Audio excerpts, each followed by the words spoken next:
Amin. Berikan tepuk tangan yang meriah buat firman yang kita akan dengar Bapak Ibu Saudara sekalian. Shalom, silakan duduk semuanya.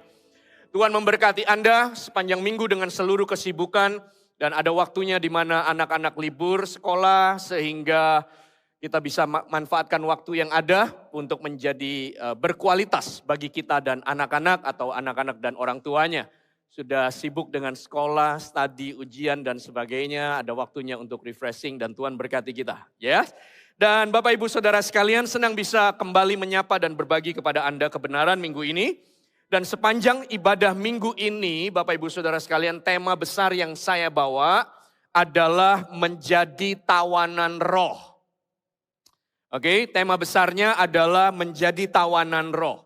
Dan tadi pagi di ibadah pertama saya menjelaskan temanya adalah aku tahu siapa diriku dan Bapakku. Yang hari ini yang kedua saya akan bicara tentang pelatihan yang harus kita lalui. Dan yang ketiga di luar rencana tetapi tidak pernah sia-sia. Dan yang keempat ruang untuk insaf dan menguatkan yang lain. Dan ibadah yang terakhir nanti saya akan berbicara tentang akhirnya aku puas. Nah Bapak Ibu Saudara sekalian, topik besarnya saya bahas tadi pada dasarnya di ibadah 1.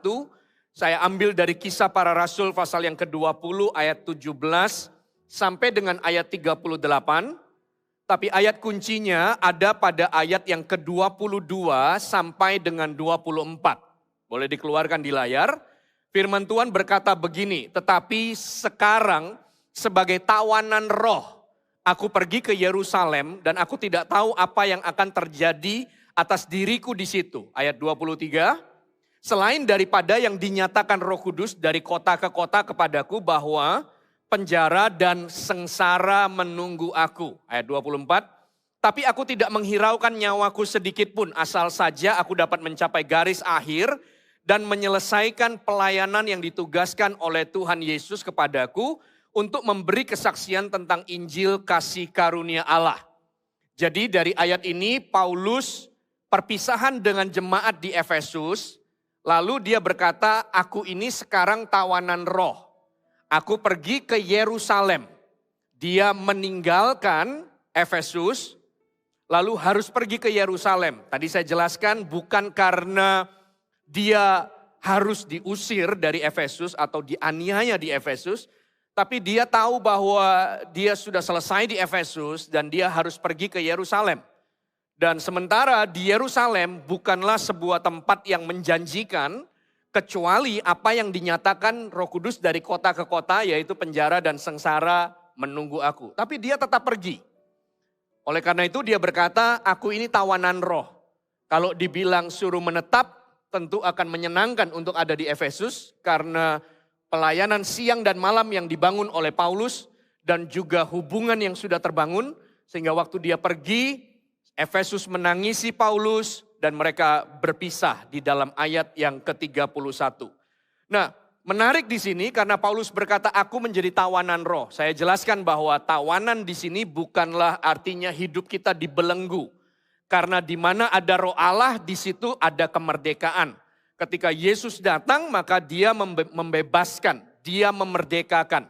Tapi kata tawanan roh di sini adalah sebuah keputusan dengan rela untuk hidupnya atau perjalanannya itu benar-benar dipimpin dan dikuasai oleh Roh Kudus di dalam kehendak Allah. Sehingga dia sekalipun betah di Efesus, dia harus pergi ke Yerusalem dengan semua tantangan yang dia harus hadapi. Karena di Yerusalem dari pasal 20 mulailah 21 kemudian protes terjadi terhadap hidupnya. Lalu peradilan mulai berjalan, dia harus menghadap mahkamah agama sampai naik banding di dalam Kisah Para Rasul pasal 28 pergi ke Roma. Jadi dia berkata, aku tawanan Roh Kudus. Roh Kudus yang memimpin aku. Nah apa dasarnya? Saya jelaskan oleh karena Paulus mengerti siapa dirinya di dalam Tuhan. Dan yang kedua, dia mengerti siapa Allah atau Bapa yang dia percayai. Sehingga dia dengan rela dipimpin, dituntun, dipaksa untuk masuk ke dalam kehendak Tuhan. Karena panggilannya dan pengenalan dia akan Bapa.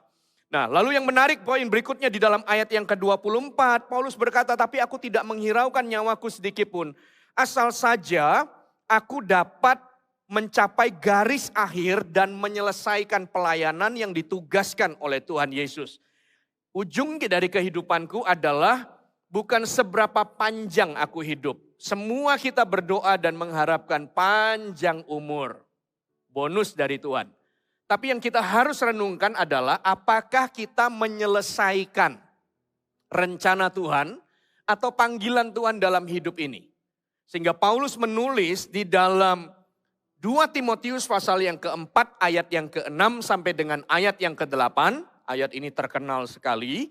2 Timotius pasal 4 ayat 6 sampai 8. Firman Tuhan berkata begini. Mengenai diriku, darahku sudah mulai dicurahkan sebagai persembahan dan saat kematianku sudah dekat. Dia tahu nih, dia sudah ada di akhir perjalanannya. Aku telah mengakhiri pertandingan yang baik, aku telah mencapai garis akhir, dan aku telah memelihara iman. Ayat ini dipakai di mana-mana ketika orang selesai dengan hidupnya, lalu ditulis, aku sudah menyelesaikan pertandingan iman. Tapi kalimat ini dikatakan oleh Paulus ketika dia masih hidup. Dia tahu bahwa dia sudah selesai. Hebat ya orang ini. Jadi bukan hanya umurnya panjang, tetapi dia tahu kapan dia selesaikan tugasnya dan sisanya adalah bonus yang dia nikmati. Lalu Alkitab berkata, 8 sekarang telah tersedia bagiku mahkota kebenaran yang akan dikaruniakan kepadaku oleh Tuhan, hakim yang adil pada harinya. Tapi bukan hanya kepadaku, melainkan juga kepada semua orang yang merindukan kedatangannya. Paulus menulis surat keduanya kepada Timotius sementara ia berada di penjara. Yang kedua, sesaat sebelum kematian syahidnya atau martirnya sebagai Rasul Kristus. Surat itu menguatkan, memberikan kata-kata terakhir kepada Timotius. Untuk kamu ingat ya bahwa kamu harus menyelesaikan. Luar biasa. Karena tidak sanggup kita menyelesaikan apa yang Tuhan rancangkan tanpa Roh Kudus menuntun kita. Tanpa Roh Kudus membawa kita masuk ke sana. Menyelesaikannya bukan dengan kekuatan kita, tetapi oleh karena kekuatan Roh Kudus. Dan kita nggak pernah sendiri, karena Alkitab berkata Tuhan mengirimkan penghibur, dia akan menolong, dia akan mengingatkan kita. Dan satu Roh Kudus cukup bagi kita. Boleh saya minta kita berikan tepuk tangan buat Allah Roh Kudus yang menyertai kita. 1, 2, 3. Nah, Bapak Ibu Saudara sekalian, saya ingin masuk ke dalam topik yang kedua, yaitu pelatihan yang harus dilalui. Karena ketika Paulus menjalani panggilan dan menyelesaikan, tidak serta-merta kemudian dia menjadi seorang rasul yang begitu hebat dan mengagumkan. Dan bagi kita katakan, wow, ini orang luar biasa diangkat dan dipercayakan oleh Tuhan. Tapi Roh Kudus akan terus menuntunnya dengan melatihnya dalam perkara-perkara yang saya temukan, yang kita mau bahas di dalam Kisah Para Rasul, pasal yang ke-16, ayat yang ke-4, sampai dengan ayat yang ke-12. Mari buka Alkitab Anda, di dalam Kisah Para Rasul, pasal yang ke-16, ayat 4 sampai dengan ayat 12. Saya berikan judul yaitu pelatihan yang harus dilalui. Di mana Roh Kudus melatih setiap kita. Roh Kudus menuntun setiap kita dalam area ini yang Paulus tuliskan. Ayat yang ke-4 sampai dengan ayat yang ke-12. Anda sudah menemukan Alkitab Anda, berikan respon, katakan amin. Oke, kita baca ya. Firman Tuhan berkata, dalam perjalanan keliling dari kota ke kota, Paulus dan Silas menyampaikan keputusan-keputusan yang diambil para rasul dan para penatua di Yerusalem. Dengan pesan, supaya jemaat-jemaat menurutinya. Demikianlah jemaat-jemaat diteguhkan dalam iman dan makin lama makin bertambah besar jumlahnya. Mereka melintasi tanah Frigia dan tanah Galatia karena Roh Kudus mencegah mereka untuk memberitakan Injil di Asia. Dan setibanya di Misia mereka mencoba masuk ke dalam daerah Bitinia tetapi Roh Yesus tidak mengizinkan mereka. Setelah melintasi Misia mereka sampai di Troas. Pada malam harinya tampaklah oleh Paulus suatu penglihatan, ada seorang Makedonia berdiri di situ dan berseru kepadanya, katanya, menyeberanglah kemari dan tolonglah kami. Setelah Paulus melihat penglihatan itu, segeralah kami mencari kesempatan untuk berangkat ke Makedonia, karena dari penglihatan itu kami menarik kesimpulan bahwa Allah telah memanggil kami untuk memberitakan Injil kepada orang-orang di sana. Lalu kami bertolak dari Troas dan langsung berlayar ke Samotrake dan keesokan harinya tibalah kami di Neapolis. Dari situ kami ke Filipi. Kota pertama di bagian Makedonia ini suatu kota perantauan orang Roma. Di kota itu kami tinggal beberapa hari. Bapak Ibu Saudara sekalian, kisah pasal yang ke-16 adalah awal-awal dari perjalanan Rasul Paulus. Karena ini adalah perjalanan misi yang kedua. Setelah dia menjalankan misi yang pertama di dalam kisah para Rasul 13 sampai 15. Lalu kemudian 16 sampai ke 19 atau 15 sampai ke 19 perjalanan kedua. Lalu ketiga adalah 19 sampai 21. Nah, perjalanan misi yang kedua ini saya renungkan ada beberapa prinsip yang Roh Kudus sengaja melatih Paulus di dalam kerasulannya, di dalam pengenalan panggilannya, sebagai Roh Kudus sebagai Tuhan atas hidupnya. Yaitu Anda lihat di dalam ayat yang keempat, kelima, dan ayat yang keempat dan ayat yang kelima. Ini bagian yang pertama. Ayat yang keempat dan kelima berkata, dalam perjalanan keliling dari kota ke kota, Paulus dan Silas menyampaikan keputusan-keputusan yang diambil para rasul dan para penatua di Yerusalem dengan pesan supaya jemaat menurutinya.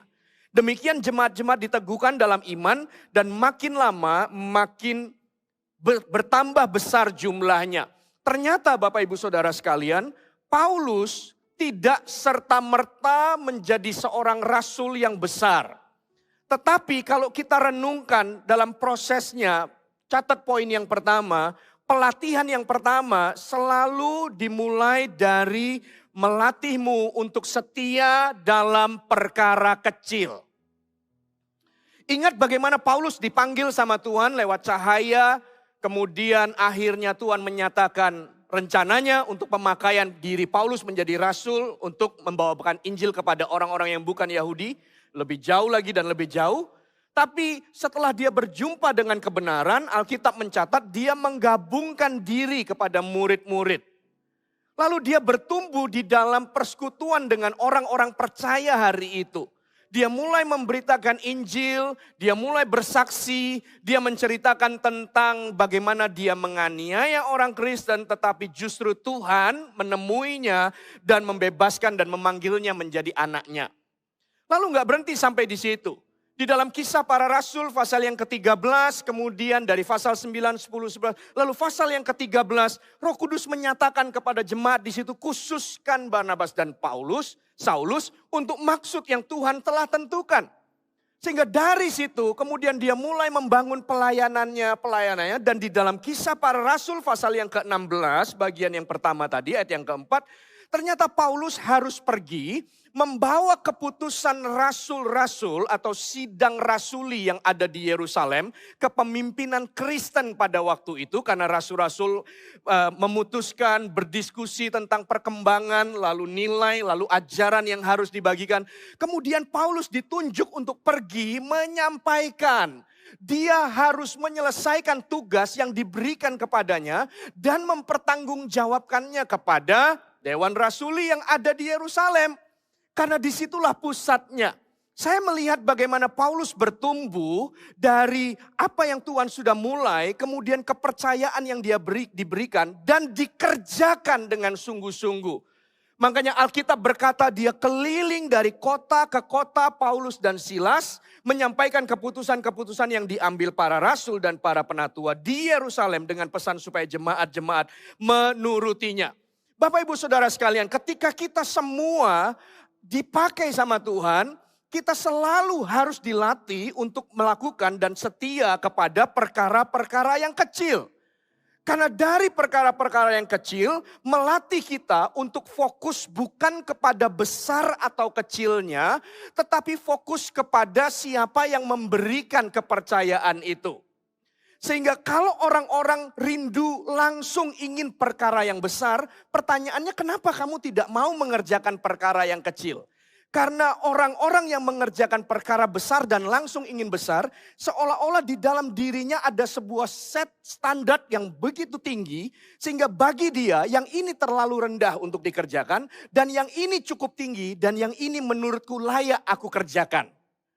Padahal orang-orang yang belajar setia pada perkara kecil, dia bukan lihat kecil besarnya, tetapi kepada apa yang dipercayakan. Karena setia dengan perkara kecil atau besar, kalau Anda perhatikan di dalam kisah Matius di mana seorang perumpamaan seorang raja, seorang pembesar, seorang kaya memberikan 5 talenta, 2 talenta dan 1 talenta. Sebenarnya kalimatnya dimulai dari kata mempercayai atau mempercayakan. Jadi bukan dulu 5, 3, 5, 2, 1 atau seberapa besar yang kita kerjakan, tapi kepercayaan yang diberikan. Coba lihat bersama dengan saya di dalam Matius pasal 25 ayat 14 sampai dengan ayat yang ke-16. Bagian itu saja. Oke, Matius pasal 25 ayat yang ke-14 sampai dengan ayat yang ke-16. Firman Tuhan berkata demikian. Sebab hal kerajaan sorga sama seperti orang yang mau berpergian ke luar negeri, yang memanggil hamba-hambanya dan mempercayakan. Mempercayakan. Jadi bukanlah berapa besar menurut kita, tetapi kepercayaan yang diberikan kepada kita. Dan sulit bagi orang menghargai kepercayaan kalau dia tidak belajar dari perkara kecil. Karena maunya perkara besar seolah-olah dia merasa sebegini itu layak untuk aku kerjakan. Fokusnya bukan dia yang memberi, tapi fokusnya kepada aku layak menerima yang ini, bukan yang itu. Nah, Alkitab berkata mempercayakan hartanya kepada mereka. Yang seorang diberikan 5 talenta, yang seorang lagi 2, dan yang seorang lain lagi 1. Masing-masing menurut kesanggupan. Lalu ia berangkat. Segera pergilah hamba yang menerima 5 talenta itu. Ia menjalankan uang itu lalu beroleh laba 5 talenta. Karena sebuah kepercayaan yang diberikan, 5 talenta, 2 talenta, 1 talenta, kita yang memberi ukuran bahwa 5 itu besar, 2 itu sedang, 1 itu rasanya kecil. Kenapa? Karena kita compare 5, 2, dan 1. Tapi kalau kita renungkan sebenarnya 1 talenta pun itu adalah sesuatu yang besar. Kenapa? Karena itu equal dengan 20 tahun kurang lebih gaji seseorang. Kalikan apa yang kita dapat hari ini, 20 tahun kali 12 bulan. Lalu tiba-tiba kita dipercayakan. Maka sebenarnya 1 talenta pun bukan sesuatu yang kecil. Betul gak? 1 talenta itu bukan sesuatu yang kecil. Kita coba compare dengan yang 5, kita merasa 1 itu kecil. Tapi sebenarnya 1 itu pun besar. Tapi anyway bukan soal 5 dan 2 dan 1 karena itu dikatakan sesuai dengan kesanggupan. Pada waktu kita menerima, hari ini kita dianggap menerima dengan kesanggupan 1, 5, dan 2. Anggaplah 1 lah perkara yang kecil di mata manusia. Tapi ketika seorang majikan mempercayakan 1, dia lihat kamu 1 hari ini kamu sanggup kerjakan. Tapi sebenarnya dalam kepercayaanku terhadap kamu dan cara aku melihat kamu, sebenarnya kamu ini bisa atau sanggup memperoleh 2 nantinya. Tapi hari ini kamu kerjakan 1. Sehingga di balik 1, 2, dan 5, di balik perkara kecil yang Roh Kudus percayakan di dalam kita, perkara kecil itu pun sebenarnya karena manusia yang menilai. Di balik semua perkara kecil itu, Roh Kudus tahu bahwa kamu punya potensi yang besar, yang 1 hari nanti kamu bisa jadi demikian. Tapi sebelum itu jadi, kerjakan dulu apa yang kamu sanggup hari ini. Aku berikan kepada kamu 1, 2, dan 5. Bapak Ibu Saudara sekalian, perkara kecil itu adalah ukuran yang manusia beri. Tapi mau kecil mau besar itu ditentukan dari bagaimana kita mengerjakannya dengan hati. Perkara itu kelihatan besar tapi kita kerjakan dengan separuh hati, maka itu pun tidak akan jadi perkara besar. Karena apa? Karena di matamu ternyata itu remeh. Tapi kalau kita dipercayakan kecil dan mengerjakannya dengan sepenuh hati, maka kelihatannya urusannya kecil. Tapi artinya sangat besar. Karena kita kerjakan dengan seluruh hati kita. Sebelum Roh Kudus mengangkat dan mempercayakan kita kepada hal-hal yang besar, Dia akan selalu menuntun dan melatih kita untuk mengerjakan dan setia dengan perkara-perkara kecil. Saya tidak berkata bahwa hari ini apa yang kita kerjakan sudah besar, karena masih ada hal yang besar yang Tuhan akan kerjakan. Tapi waktu saya renungkan bagaimana Tuhan melatih, saya pikir saya bisa ketawa, lucu, menyenangkan. Karena ketika saya memulai pelayanan di Salatiga, saya ingat-ingat seolah-olah Salatiga adalah segalanya di dalam hidup saya.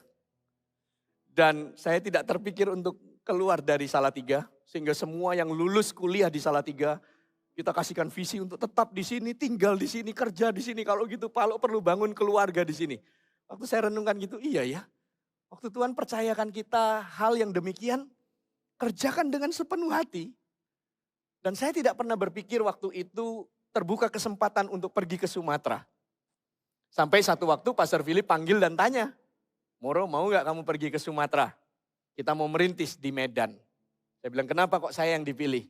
Karena kan kamu orang Jambi. Oh oke. Dalam hati saya Jambi dan Medan itu beda. Tapi memang satu pulau. Terus saya berkata, oke kok. Selama kok tahu ini visi dari Tuhan, taruh saya di mana aja saya oke. Gitu. Lalu saya pergi ke sana. Dan waktu saya pergi ke sana, saya tidak pernah berpikir untuk kembali ke Jawa. Bagi saya, di mana Tuhan taruh, ya disitulah hati saya. Suka nggak suka, senang nggak senang, pernah berpikir atau nggak berpikir. Selama Tuhan taruh di situ, saya pikir kerjakanlah dengan sepenuh hati. Dan saya bangga sekali waktu saya ada di Medan, dan saya tidak berpikir untuk kembali ke Pulau Jawa. Sampai satu hari Tuhan tunjukkan Asia dan memilih Singapura. Dan waktu saya ada di sana, saya kerjakan dengan sepenuh hati saya. Tidak berpikir untuk kemana-mana, pokoknya selesaikan. Saya pikir besar atau kecilnya itu tidak ditentukan dari ukuran manusia. Besar kecil itu ditentukan dari bagaimana kita meresponi setiap tanggung jawab yang diberikan. Sepertinya kecil di mata manusia, tapi dikerjakan sepenuh hati, maka itu besar artinya. Daripada sesuatu yang kelihatannya besar, tapi tidak pernah dikerjakan dengan serius dalam hati kita. Roh Kudus akan melatih kita untuk setia pada perkara kecil, dan Dia akan membawa dan menuntun dari satu kota ke kota yang lain. Paulus pergi, lalu ingat di dalam kisah Para Rasul pasal yang ke-20, dia sampai di Efesus. Dan ketika dia membangun jemaat Efesus selama 3 tahun, lalu Roh Kudus berkata, jalan ke Yerusalem. Dan dia nurut dan dia berkata sebagai tawanan roh, aku pergi, aku mengerjakan semua yang Tuhan percayakan. Dari situ Tuhan bukakan jalan, dari situ Tuhan bukakan jalan, dari situ Tuhan bukakan jalan. Dan sampailah dia di Roma untuk menyelesaikan visinya. Yang pertama, Roh Kudus akan melatih kita untuk setia pada perkara kecil. Lihat di dalam ayat yang ke-6 dan ayat yang ke-7. Bapak Ibu Saudara sekalian, lihat di dalam Alkitab Anda, ayat yang ke-6 dan ayat yang ke-7. Ini yang Roh Kudus latih di dalam kehidupan Paulus. Ayat yang ke-6. Firman Tuhan berkata, mereka melintasi tanah Frigia dan tanah Galatia. Karena Roh Kudus mencegah mereka untuk memberitakan Injil di Asia. Dan setibanya di Misia, mereka mencoba masuk ke daerah Bitinia. Tapi Roh Yesus tidak mengizinkan mereka. Yang kedua, Bapak Ibu Saudara sekalian, Roh Kudus melatihmu menghadapi pintu yang tertutup. Roh Kudus melatihmu untuk menghadapi pintu yang tertutup. Sekalipun nanti yang berikutnya ceritanya pintu yang dibukakan. Mereka melintasi tanah Frigia dan tanah Galatia. Karena Roh Kudus mencegah mereka untuk memberitakan Injil di Asia. Dicegah untuk memberitakan Injil di Asia. Renungkan baik-baik, bukankah Injil harus diberitakan kemana-mana? Tapi dalam kisah para rasul pasal yang ke-16, di situ dikatakan dicegah. Saya renungkan baik-baik bahwa di dalam kehendak Tuhan, di dalam rencana Tuhan, maka ada yang dinamakan waktunya Tuhan dan kehendaknya Tuhan. Kehendak Tuhan berjumpa dengan waktunya Tuhan, saya berikan istilah momentum ilahi. Itu waktu yang tepat. Sama seperti ketika kita punya kemampuan untuk membelikan kendaraan bagi anak-anak kita. Tapi kan kita tidak belikan mereka mobil dan mengizinkan mereka mengendarai mobil pada usia dini. Sampai usia tertentu, kemudian dia sanggup bertanggung jawab, hati-hati dapat izin, oke? Setelah itu kita belikan. Padahal kemampuan kita membelikannya, menyediakannya jauh sebelum dia umur sekian. Tapi kita tidak asalan memberi. Saya percaya bahwa ada waktunya Tuhan, ada kehendaknya Tuhan, dan ada waktunya Tuhan. Lalu dikatakan di dalam ayat yang ke-7. Dan setibanya di Misia, mereka mencoba masuk ke daerah Bitinia. Tapi Roh Yesus tidak mengizinkan mereka. Mereka mau masuk ke Bitinia, oke? Mereka mencoba masuk. Jadi sudah ada usaha yang mereka lakukan. Sudah ada usaha yang mereka kerjakan. Sudah ada upaya yang mereka tunjukkan. Tapi kenyataannya ternyata Roh Yesus tidak mengizinkan mereka masuk. Tidak diceritakan bagaimana itu dibuat sehingga mereka akhirnya tidak masuk ke sana. Tapi yang menarik adalah ternyata kenyataannya mereka tidak bisa masuk ke sana. Saya merenungkan bagian ini. Dan saya ingat apa yang firman Tuhan katakan. Di dalam Wahyu pasal yang ketiga ayat yang ke-7. Firman Tuhan berkata begini. Wahyu pasal yang ketiga ayat yang ke-7. Dan tuliskanlah kepada malaikat jemaat di Philadelphia. Inilah firman dari yang kudus. Yang benar. Yang memegang kunci Daud. Apabila ia membuka, tidak ada yang dapat menutup. Apabila ia menutup, tidak ada yang dapat membuka. Semua kita akan berdoa untuk buka jalan. Jalan yang dibukakan. Jalan yang disingkapkan. Jalan yang ditunjukkan. Puji Tuhan. Yes. Tapi kalau jalan itu dibuka, sebenarnya kita juga perlu respon yang tepat. Kenapa? Karena ketika jalan dibuka, belum tentu kita berani melangkah loh. Belum tentu. Belum tentu. Ketika Makedonia melambaikan tangan, lalu pintu dibuka, Paulus segera meresponnya. Itu poin yang selanjutnya. Tapi kenyataannya ketika Tuhan membuka pintu, belum tentu orang berani melangkah. Pintu dibuka pun perlu iman. Pintu ditutup pun perlu iman. Pintu dibuka perlu iman untuk melangkah masuk. Pintu ditutup perlu iman untuk melihat di balik ini pintu mana yang dibuka. Sama-sama perlu iman bukan? Oh kalau Tuhan bukakan jalan, wah pasti semuanya enak. Siapa bilang? Belum tentu loh. Belum tentu. Tapi dua-dua perlu iman. Baik pintu yang dibuka maupun pintu yang ditutup. Selalu kita berdoa begini, Tuhan jika ini bukan kehendak-Mu, tutuplah. Pertanyaan saya, kalau ditutup, terus gimana? Kalau dibuka, terus gimana? Hari ini Bapak Ibu Saudara sekalian, wah seru tantangannya. Kemarin malam saya baru membaptis online dengan CG yang ada di Kambodia.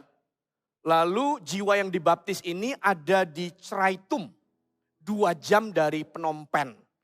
Jadi dengan visi apostolik, sekarang geografi saya jadi bertambah ilmunya.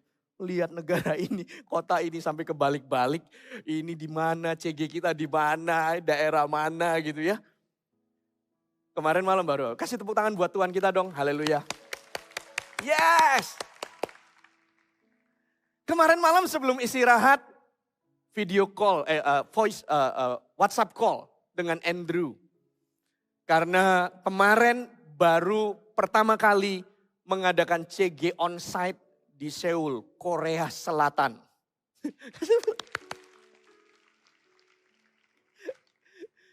Lalu sebelum pergi kita doakan, terus kita ngobrol. Lalu kemarin saya telepon, saya bilang, gimana Andrew hari ini? Seru gak? Seru, kamu ceritanya gimana? Wah dia ceritakan tadi gini. Aduh pastor ternyata buat CG onsite 20 orang, kita pakai gereja ini lalu harus siapin. Ditanya kamu bisa gak nyalain keyboard? Wah saya juga gak tahu, kamu bisa gak nyalain proyektornya? Saya gak tahu gimana caranya. Ternyata dia datang sendiri karena proyek kerjaan. Tapi pada waktu ke sana dia ambil kesempatan untuk kumpulin anak-anak CG yang ada di Seoul dan sekitarnya. So mereka kumpul semua, dia harus set up semua, dia nyalain. Terus saya bilang, kamu pelajari apa? Oh dia cerita segala macam. Saya bilang, oke. So kita berdoa ya, Tuhan akan ada di situ. Sementara dia mimpin onsite di Korea, online CG kita di Jepang juga berjalan secara hebat dan luar biasa. Seru ya, mulainya dari mana? Tahun 2020 ketika pandemik datang kemudian begitu banyak rintangan, begitu banyak hambatan. Lalu Pastor Philip berinisiatif untuk mengadakan KKR online Indonesian for the Nations. Terus pada waktu itu pintu terbuka di mana-mana. Pertanyaannya waktu dibuka gitu mau nggak ngurusinya? Ayo. Sampai di Eropa, sampai di Australia, sampai di US, sampai di Asia.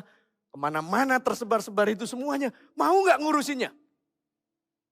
Waktu Tuhan buka pintu, apakah kita siap? Apakah kita mau? Pekerjaannya bertambah, ya. Tapi kemuliaannya juga. Seru loh.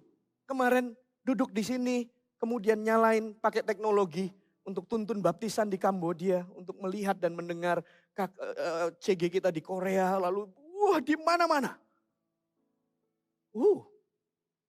Seru loh. Waktu Tuhan buka pintu, Roh Kudus latih kita.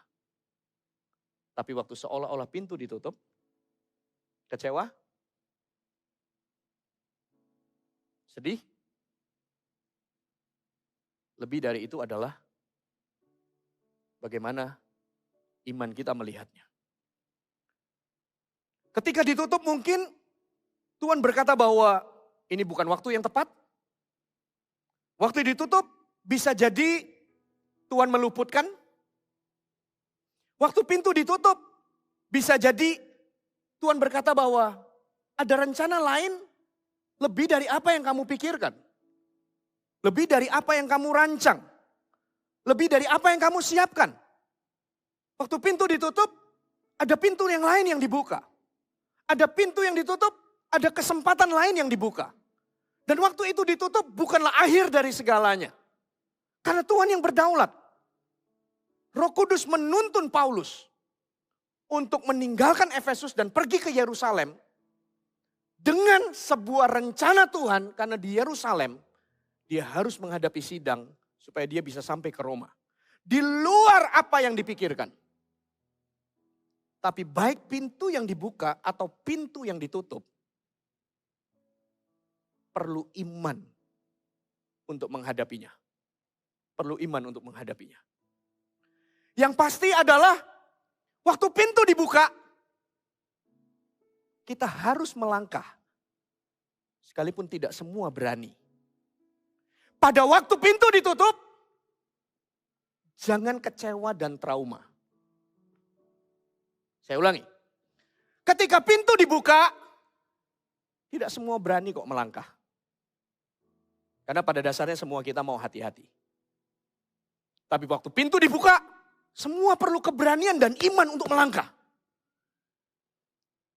Tapi pada waktu ditutup, tidak kecewa dan tidak menjadi trauma atau takut.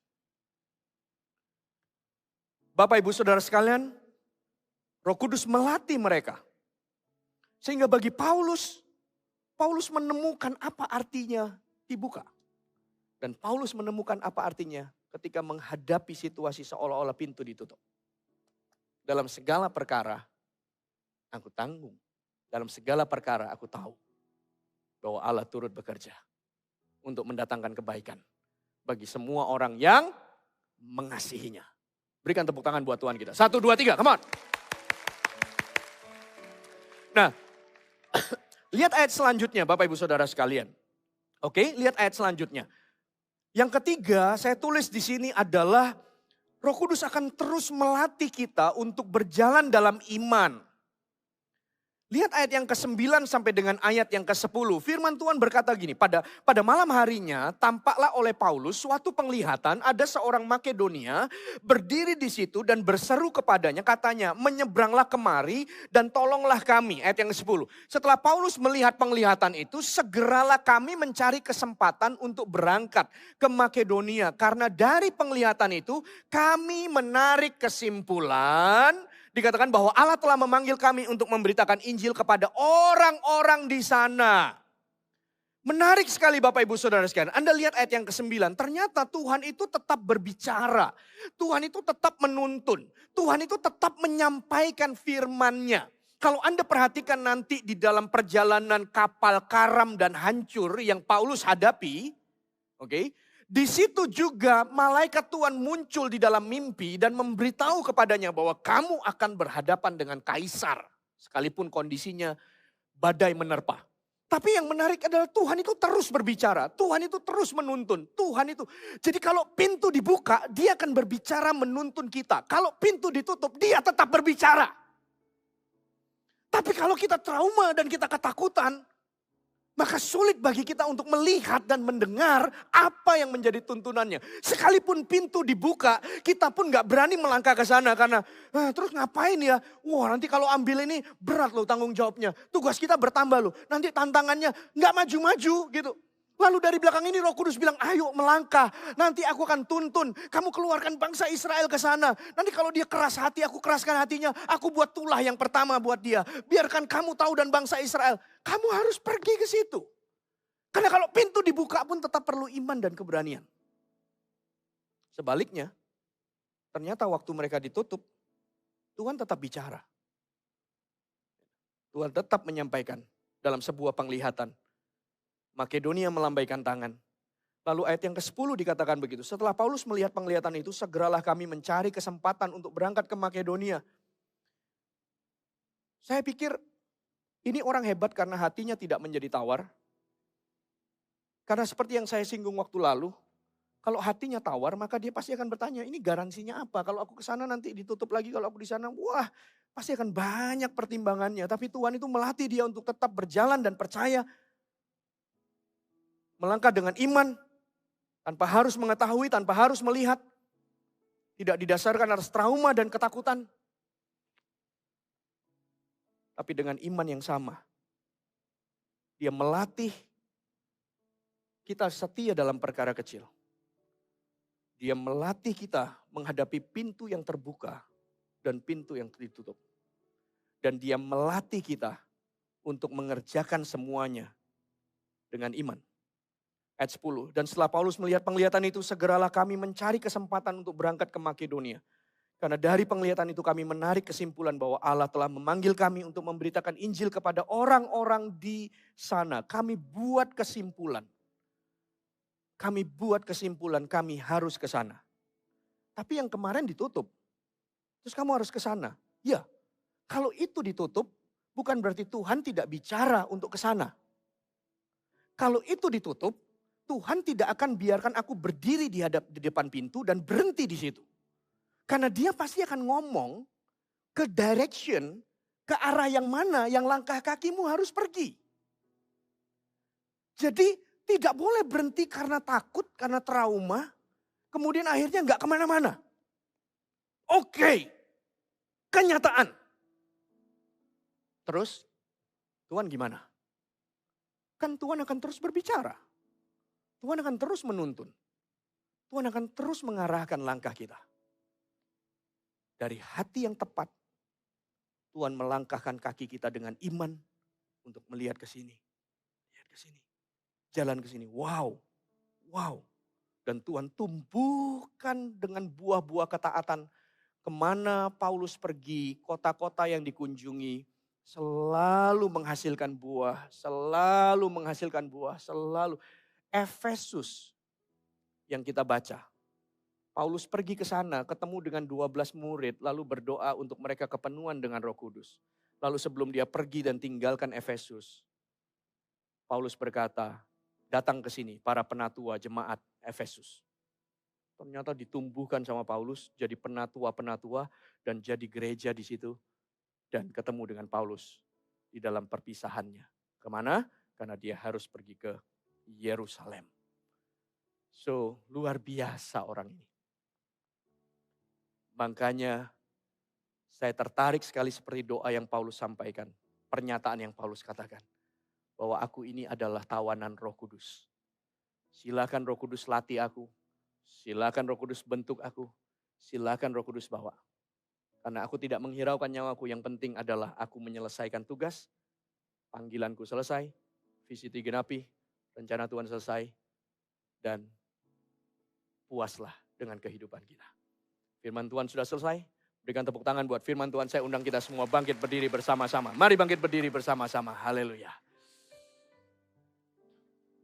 Latih kami Tuhan.